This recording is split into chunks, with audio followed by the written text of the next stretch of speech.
പെൺകുട്ടികൾക്ക് വാപ്പമാരോട് വല്ലാത്ത ഇഷ്ടമാ, പെൺകുട്ടികൾക്ക് വാപ്പമാരോട് വല്ലാത്ത ഇഷ്ടമാ. പലപ്പോഴും നമ്മൾ കാണാറുണ്ട്. പടച്ചവനെ അടുത്ത റസാഖ് അബറാരിയുടെ വീട്ടിൽ പോയപ്പോ 4 പെൺകുട്ടികളാണ് പാവപ്പെട്ടവന്. പടച്ചവനെ എപ്പ ചെന്നാലും പൊന്നുമോള് വാപ്പയുടെ കയ്യിൽ പിടിച്ച് നടക്കുന്ന മക്കളാ. അല്ലാഹുവേ ആ മക്കളെ സ്വാലിഹത്തുകളാക്കണേ തമ്പുരാന്. അല്ലാഹുവേ പടച്ചവനെ പൊന്നുമോള് ഖുർആൻ പഠിക്കുകയാ. 4 പെമ്മക്കളാ. അബറാരിയൊക്കെ രക്ഷപ്പെട്ടു, അള്ളാഹു സ്വർഗം കൊടുക്കുമാറാകട്ടെ.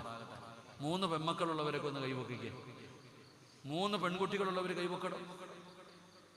2 പെമ്മക്കളുള്ളവർ കൈവക്കിക്കേ. ഒരാൾക്ക് അള്ളാഹു 3 പെൺമക്കളെ കൊടുത്തു. ആ 3 പെൺമക്കളെ നല്ല നിലയിൽ വളർത്തി വിവാഹം കഴിച്ചു കൊടുത്ത അവര് നബിതങ്ങളുടെ സ്വർഗത്തിലെ കൂട്ടുകാരാണെന്ന് നബിയുനാ റസൂലുള്ളാഹി സ്വല്ലല്ലാഹു അലൈഹി വസല്ലം.